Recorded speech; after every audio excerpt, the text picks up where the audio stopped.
back and, pretend I'm a news reporter.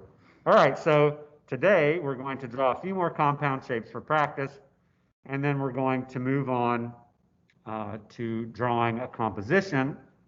We'll start probably, I don't know, the last 45 minutes of class or so on getting a good constructive / gestural drawing, underdrawing as we'll call it.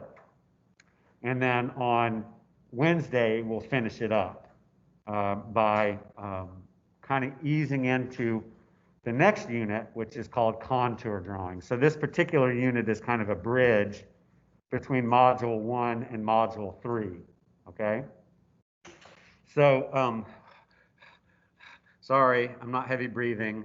Well, I am heavy breathing, but because I can't breathe. Anyway, all right, so I'm going to share my screen on my iPad and just talk a little bit more about compound shapes. Reagan, talk very loud as I ask you this question. Okay. How did you fare with compound shapes?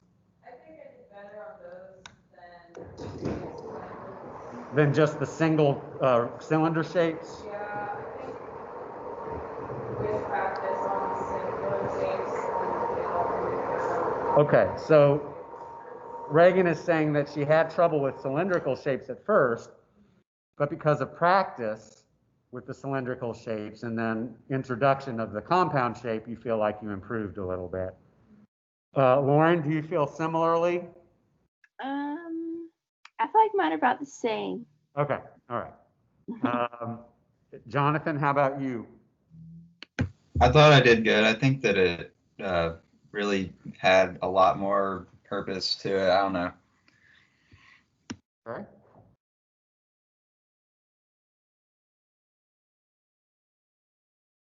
Uh-oh. Oh, there we go. All right, I'm joining in on my iPad.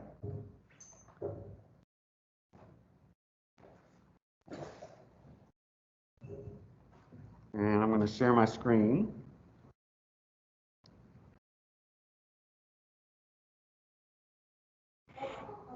Sure, Maeve. Maeve has a question, everyone. So I wasn't on in class on Wednesday, but I went back and watched the video, and there was like a group of us who like didn't put the titles on a thing, but like mine, I put the title on mine, and I guess when I dragged and dropped it, it just like erased the title. I don't know. Yeah. So Maeve is saying that in some cases when she uploads to the discussion group, she's not getting the title with it. So I think there's a couple different ways to upload a file, and it may be not the drag and drop method, but pressing one of the. Normally I do like the little button, but for some reason I tried to do it and like it wouldn't upload, so I was like, oh, I'll just drag and drop it, and it worked. Well, it's not a huge deal. I mean, I want you to have your files titled properly. It's not like it's going to kill your grade or anything to not have them titled properly. But this week, another thing that we're going to do is talk about uploading to Digication. And those title file names or file title names are going to be coming in handy to save you time in titling the works that you put on Digication. Okay? Because several of you are going to be going up for portfolio review possibly soon. So we want to be able to, okay. You guys are going to have to come over here. I'm sorry. I don't have my, I don't have the ability to broadcast on the projector with my new computer.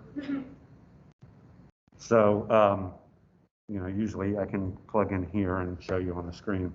I have an adapter. For this kind of computer? Into this kind of? Well, no. Okay. It's just like a USB port ago. Yeah, I have one of those too. It just won't let me plug into the HDMI, not HDMI, but the, yeah, whatever it's called. All right, sorry guys. Screen broadcast, Microsoft Teams, stop presenting. All right. So I'm going to my Procreate file, and here you can see a compound cylinder. Now, one of the things that we talked about in the last class was the idea of gesture drawing.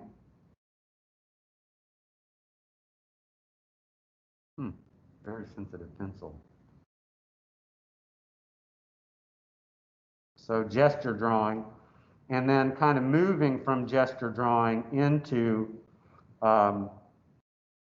constructive line. So this is kind of a process, and then moving from constructive line on Wednesday into what we call contour drawing. So this is kind of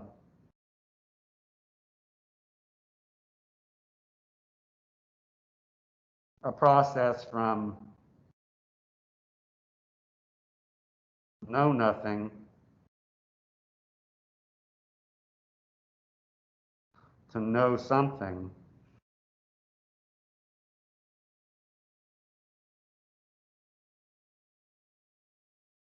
to know everything, sort of, because nobody knows everything, right? But it's a progressive progress from not knowing anything about this bottle that you see on the left to knowing something about this bottle that you see on the left to making corrections to that bottle until you know everything about that bottle on the left. Again, within reason.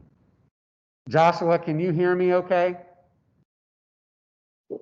Yes, sir, I can hear you. And you can see everything that's on the screen? Yeah, I can see everything. Okay, good. You can see everything? You're like omniscient? Practically. Practically, yeah. Well, I have some questions to ask you, but we'll talk later.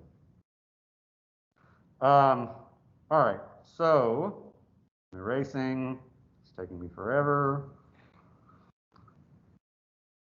Why is that being so persnickety? Do what?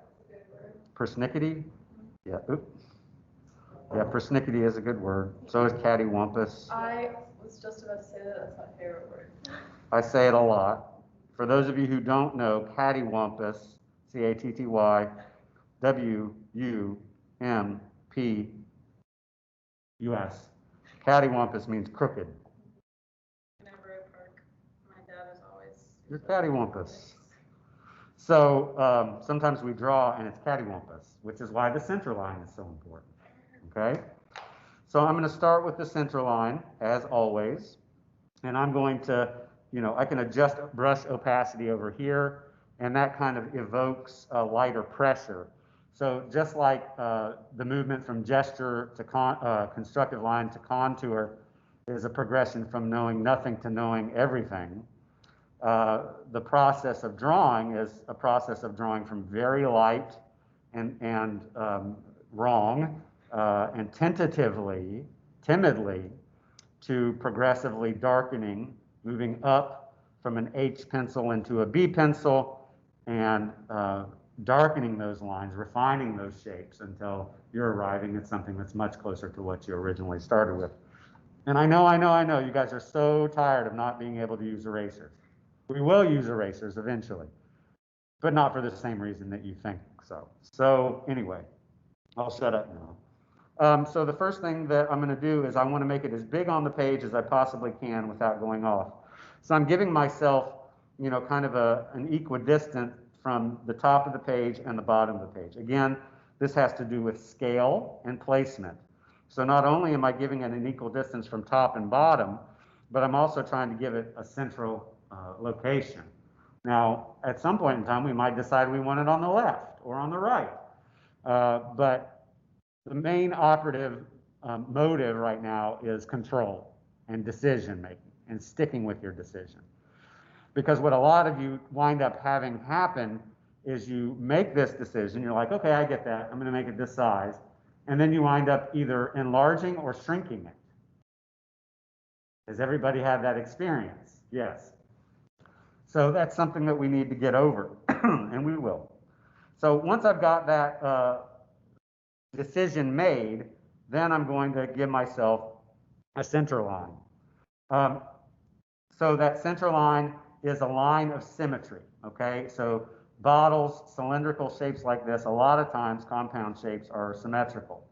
So if we draw a line down the center, if we can, this left half and this right half are going to be mirror image of one another. Now, this is not always the case. We're going to draw some objects today that aren't that way.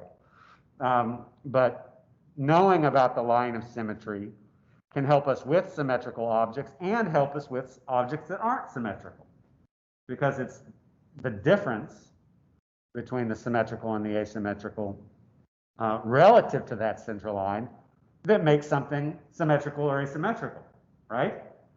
So that's just another way of knowing our shapes more clearly. All right, so the next thing that I do is I'm going to move into my gestural phase. So I know that this bottom part is a cylindrical shape. So we're drawing this bottom part here. So what I would start to do is just make some lines and start to kind of guess, you know, where is my cylinder? Because that's one of the compound shapes and one of the not compound shapes. Where does it begin and where does it end?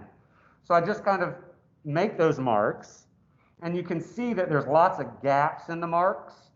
Like I'm not going, oh, my name is Reagan and I'm going to go around. No, no, we don't want that. So how many of you guys have ever had the experience of like looking at wood grain or some other pattern and seeing like a face or seeing, you know, some other object? Ming, have you ever had that experience? Yes. Yeah. So there's a funny name for that. It's called cloud cuckoo land. That's the non-scientific term. There's a scientific term. But what that essentially means is that as human beings, we seek pattern. So like, as I look at these lines, they're not outlining anything. But I do see a shape being occupied. Now, it's either wrong or right. I don't know. But at least I can see it to make that decision. You got to make the decision on the page. And by loosely gesturing, you're inhabiting a mass, right? Taking up space on the page, and your eye starts to be able to make judgments, right, wrong, too thin, too thick, etc. So relative to the height, this looks okay to me. I'm going to pretend that I'm not very smart, and I'm going to do this. Now, immediately, Elijah.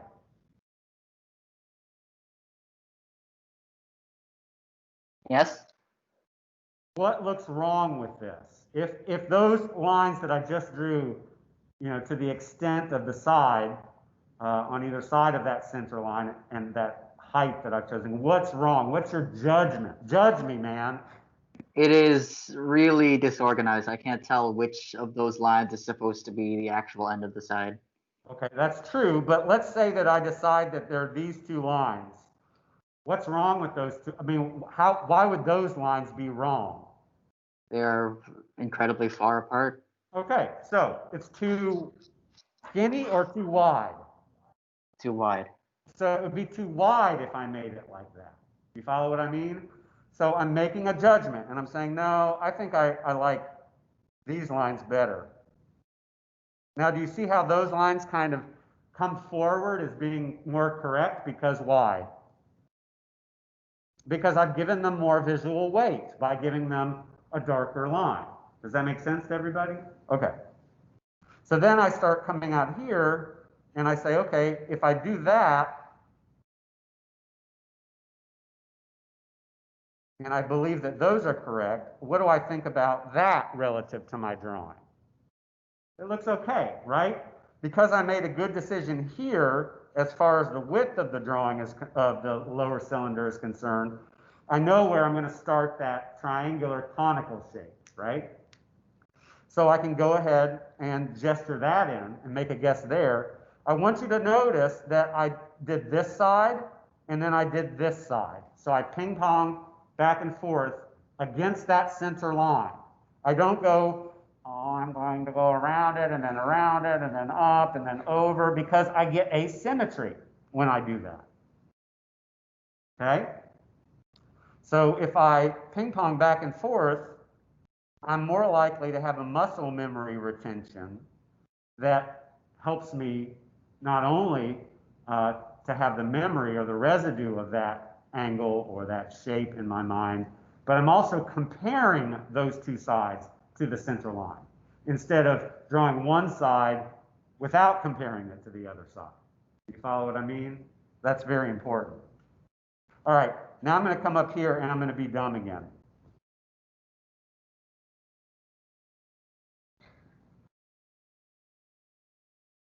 Okay, Alexandra,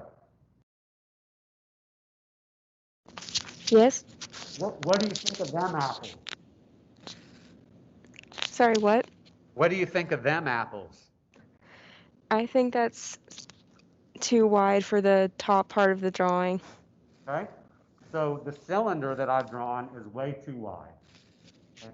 I know this may seem like stupid, and like you're all thinking, oh, I would never do something stupid like that. Well, really? Okay. I've seen a lot of mistakes going on in these drawings where you guys are like, oh, I understand exactly what you're saying, Professor Wilson. And then you get over there and you completely ignore everything that I've said. Now, I have a smile on my face, though no one can tell because I have a mask on and I can't breathe, but I'm used to this. I'm used to people hearing me, understanding me, and then not being able to practically do it because you've never done it before. So I'm trying to be making some of the mistakes, the typical mistakes that students make. So then I can say, okay, no, that's not right. If I pull some of those lines in, where do I start to see something that's pleasing to me? Maybe right about there. That seems pretty good thickness-wise. Yes, Alexandra? Yes. Okay, notice again, I jumped on either side of the center line. Now I can come in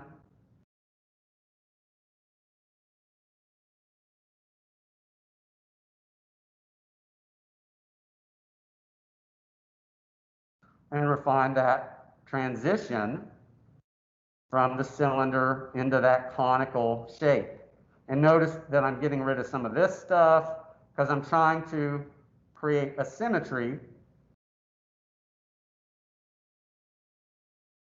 I'm going to give this a little bit more emphasis, maybe pull it down a little bit, then get that, what I call a chamfered edge.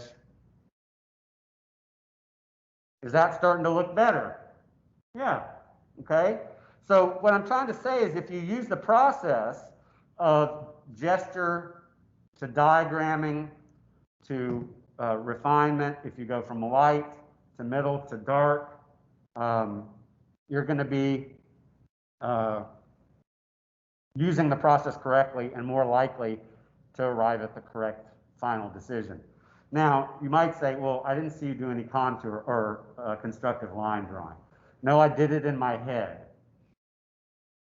And you did it in your head too, because you were able to say, no, it looks too wide relative to the base at that neck. You follow what I mean? No, that width of the bottom cylinder looks too, Elijah's like, you idiot, it looks too wide compared to the height. Thank you, Elijah. You're welcome. Yeah. So you're doing the diagramming in your head, whether you know it or not. Now, could I pull out my angles if I really ran into a problem? Or could I use my pencil to measure the height versus the width if I really ran into a problem? Absolutely. I've been doing this for 30 years. I do that still to this day. I use my pencil because I run into problems, okay? So I went from this kind of primary shape, then I got into these secondary details. Now I'm going to get into the tertiary details. I'm going to try a little bit of a ellipse there. It looks very thin to me. I see like a thick ring around the neck there. So I'm going to give it a little bit more visual by giving it a little bit more darkness, and so forth and so on. So that gets me into those little tertiary details. So primary is breaking the shape down into a cylinder, a cone, another cylinder. Secondary shapes are the transitions and the refinements into the precise curves that we see, this concave, this convex down here. And then tertiary is the little details that we see within the shape. Does that make sense to everybody? All right, let's do one more and then we'll get drawing. So do you want to do this one? Do you want to do this one? Or do you want to do this one? I like this Or do you want to do this one? one. That's all. You want to try this one? Let's see. It's pretty complex, right? All right.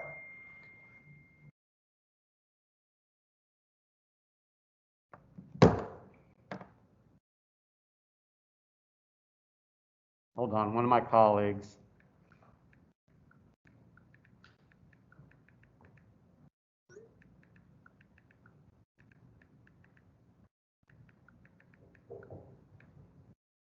Okay. So we're going to start with a center line. Now, if I was to make it this big, do you think that I might be able to fit it on the page? It's kind of risky. I don't know. Let's draw or think about the diagram of the overall shape.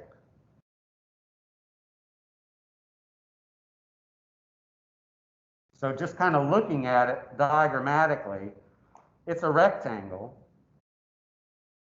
It looks to be about 3/4 as wide as it is tall, right? The format that I'm drawing in over here doesn't seem to be of that relationship.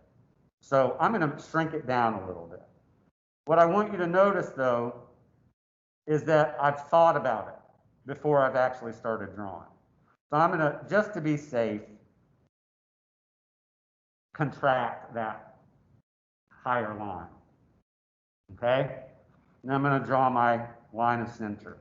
Now there's aspects of this that are not on the center line, and there are aspects of it that are on the center line. The base is not on the center line. This top part, though, all the way down to that planar base, is on a center line. So it's still very useful, okay? So if I'm looking at that shape, and I'm just kind of assessing it, that looks to be below half to me, right? And that big shape is very important because if you can fit the big thing, then you can fit the small things. So just like that's a mantra that you can have in your head. If I can fit the biggest part, then I can fit the smallest part, okay? All right, so I'm gonna come in, and first thing I'm gonna do is I'm gonna start to move out like that. And I'm going to say, okay, does that look wide enough? No, it looks like it needs to be wider.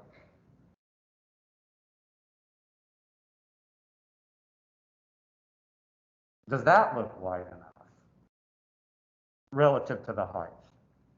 Yeah, I think it's good. Now, as I move down, notice that I switched from vertical lines that were curves to a repetition of this curve that's at the bottom. You see what I'm doing there? You smelling what I'm stepping in? Now, if that's where I am, it looks to me to be a little bit too long if I'm down here, or too skinny. Like if I make the decision that this is my line, all of a sudden it looks too skinny to me. But this actually looks like it's in a good location relative to the overall height. So what does that mean? It means that I have to bring this top out a little bit. And I'm really cutting it close there. But I think I'm in okay shape, okay? Now I'm going to go ahead and do the ellipse. What do we think about that ellipse? Too wide or too A bit tall? wide, a It's bit tall. Too tall. Too tall. So maybe if I did something like, does that look better?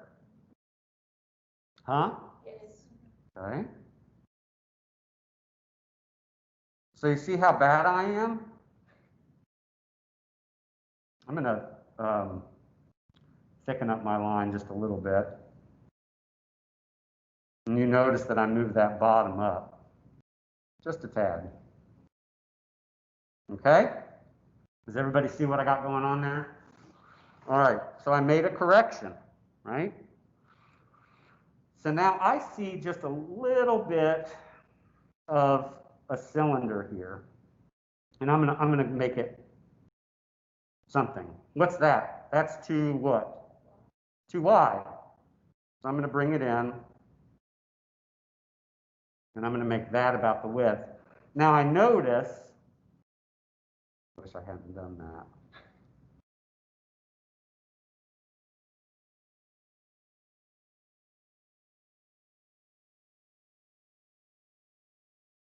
I notice that this elliptical shape goes behind my bell shape at the top, probably about right here,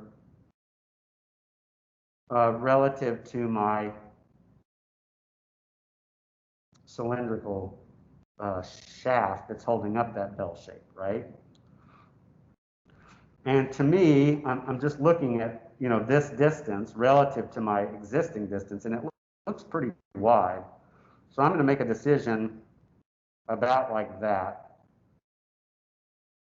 And I feel pretty good about that decision. Okay? And it's very circular. You know what I mean? It's not a shallow ellipse like the top is. Another way that I can make sure that I'm correct is to look at this vertical direction here, and it should be inside my bell shape. You see what I'm doing there? All right.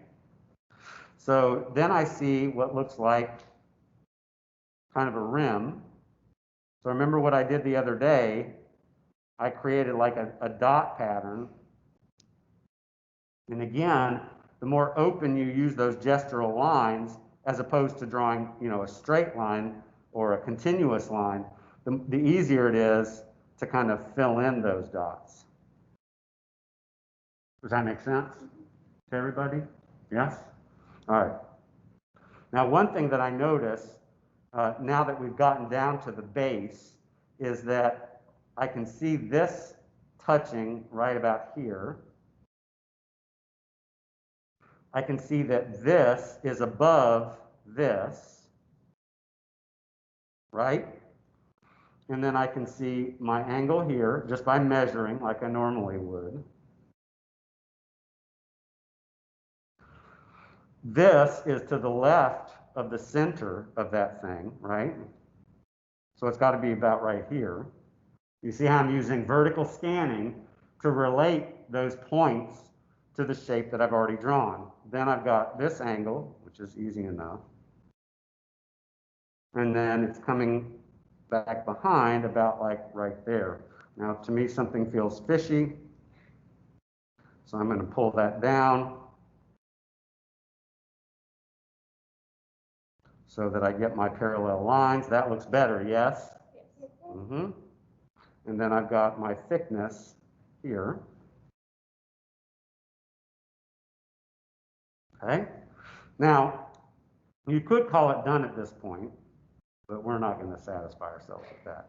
We're going to get a little bit darker to make decisive. Am I drawing? Oh, no, I'm erasing.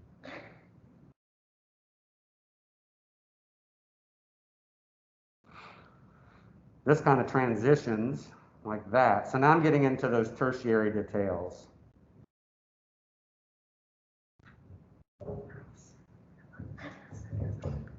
Yeah, I know.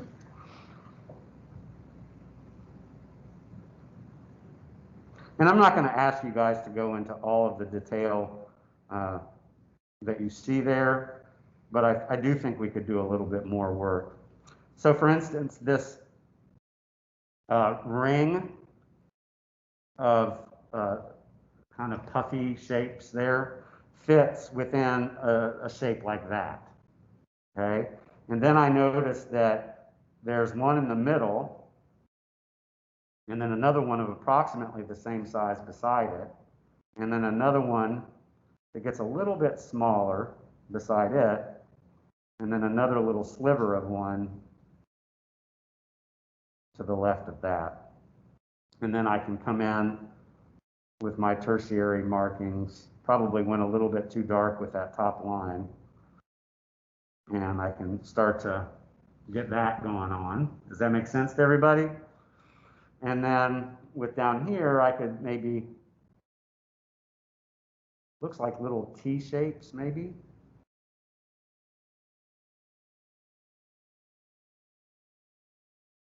And again, look at how open I'm keeping them. I'm not being like all, you know, my name is Reagan, and I'm going to, you know, just kind of give indications of it like that.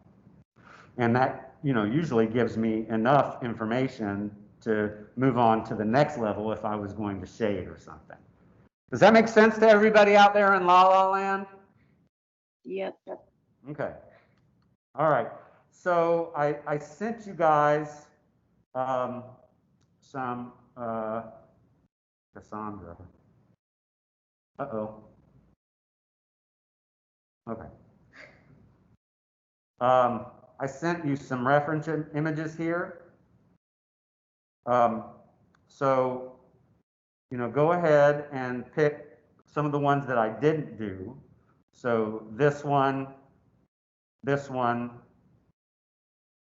and this one, and we're going to practice on them. We'll go ahead and start with this one first, since it's already up in the still life in the classroom. Is that clear with everybody? Yes. Okay, so five Yes. sheets of newsprint, just like everybody else. And Cassandra, I see that you're here now. And I'm Yes, gonna, I was able to get. wonderful. So I'm going to stop recording, and I'll tell you when it's time to switch to the next drawing. Got it?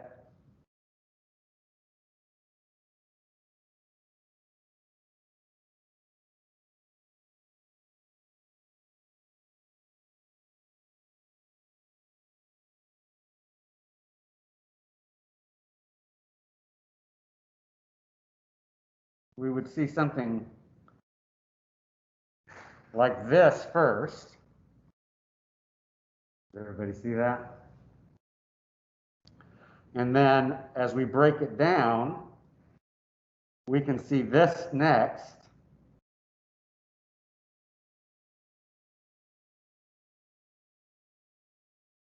Does everybody see that? And then as we break it down further, we can see that there's a circular shape on the bottom, right?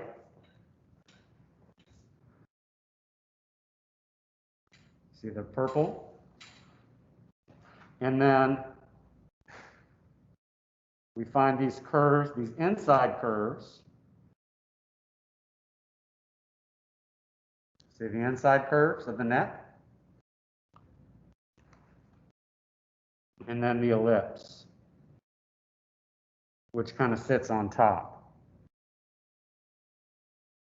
So being aware of the kind of character of the shape in a simplified form is going to be really important to understanding it.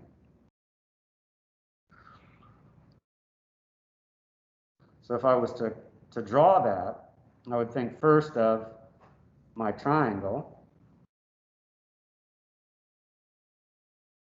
And then I would think next of the triangle on top and the triangle on the bottom. And then I would think about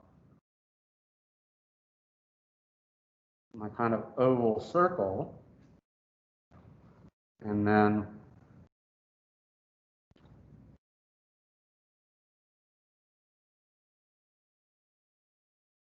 my tapered curvilinear sides.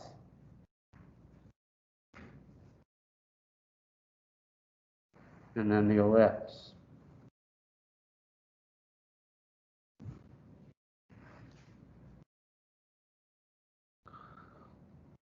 And that's not the only way that you can think about that shape.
Yeah, great.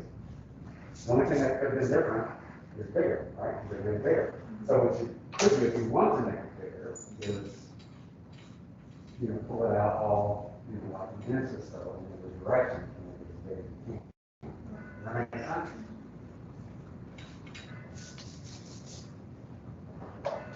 All right. So remember, as we move through this and you start feeling pretty good, like Maeve just said she felt pretty good about this, well then where the heck is your big black, dark pencil? She's pulling it out right now. So remember, at some point when you start feeling sassy and all, confident, then go ahead and pull out your B pencil, maybe a 2B or a 4B, and start using a more refined, darker line.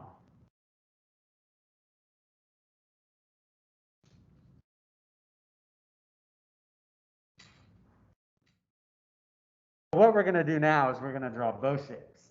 So two shapes in relationship to one another, like we were doing with the boxes. Now, the fortunate thing about two cylinders, compound or not, stacked one on top of the other, is that there's a center line, a line of symmetry that applies to both of them. Now, if it was off center, then all of a sudden we're in trouble. But there are ways to deal with that. And just like boxes, it's triangulation. So I'm going to zoom out a little bit. So the first thing that I want to notice about this shape is that if I was to draw a constellative shape, kind of a primary shape relationship, it would be what? Is that a rectangle or a square? Square. It's kind of squarish, right? So I want to make it fit in a square that's as big as I can on the page, right? So that's the first thing that I notice about it. So the next thing that I'm going to do is I'm going to start gesturing. So just making a guess, I'm going to make that big. And Maeve says what? Too wide. It's too wide? It's too tall. Too wide. I was getting backwards. You follow what I mean there? It's too tall. Okay? That means this distance is too tall relative to this distance. Okay? So I'm going to bring that line up.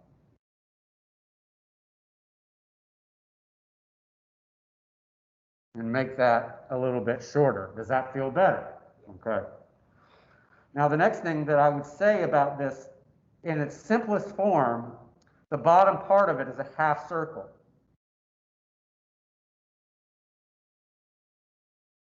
Something like that, right? Now what I would notice about it, comparatively speaking, is what's the relationship between this increment and this increment? Well, this increment is a little bit taller than that increment, right? So have I done that in my drawing? Yes. Yeah, it looks pretty good. I'm going to make some marks here that are a little bit darker, not all the way around, just to preserve, you know, kind of those height relationships. Does that make sense? Do you understand why I did those rather than the sides?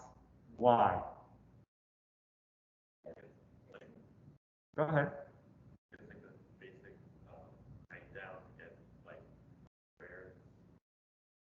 Right, to fill the square, and because I haven't gotten into all the finery of that edge yet. You know, there's a lot of secondary and tertiary aspects about it. So I noticed that this next increment, which is the bottom of the little container there, is pretty small. It's smaller than the height of the ellipse, maybe about half.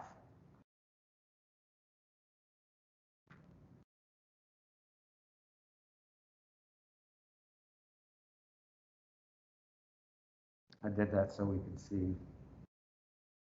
So if it's half of this, then maybe about like that. And I noticed that if I draw it vertically here, looking at where it goes behind the bowl, it's inside of the edge of the bowl. So somewhere about there. And it's going to be equidistant on the other side. Oops, I forgot to draw my center line. It's never too late to draw your center line. All right, now the next thing is to notice where this opening of the top ellipse of that cake tin, or whatever it is, cookie tin, is about right here. And what I'm noticing is this little squarish kind of negative space here. You see what I'm looking at there? So that's really important. If nothing else, I'm noticing that maybe this needs to come out a little bit in order for that to exist in the same way on either side. Does that make sense? So I've refined this little shape here in order to get that negative space correct. Does that make sense? Now I'm going to look at this distance, and that distance looks to be about the same as the distance of that little pedestal that it's sitting on. Yes? So it's about right there. And the next distance looks about the same as that little pedestal that it's sitting on. And the next distance looks about the same as the little pedestal that it's sitting on. Oh dear, did I fit it within my line? Yes. Yeah, I did. Wow. Did I just roll my eyes? I did roll my eyes, didn't I? Sorry. I have a bad habit of that. So now I can start to give myself a little bit of a gestural mark making there. Not decisive, but there's decision making happening. Then I've got the thickness here, which needs to be about the same as far as the curve relative to the upper curve of the top. And then similar here, I've got that straight side. You follow what I mean? Now I can come in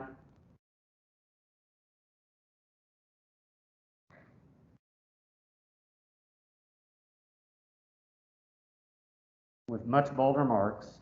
Oops. It's sideways a little. Oh, is it? Thanks for telling me. You're welcome. Sometimes people don't even tell me.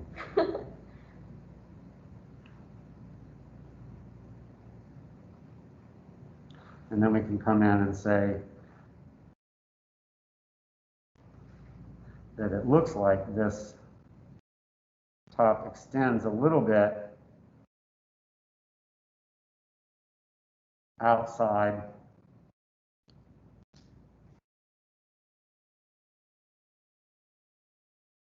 it's hard to draw on this scale, the top of the colander there. Does that make sense to everybody? Okay, we good? All right, let's try this. Go.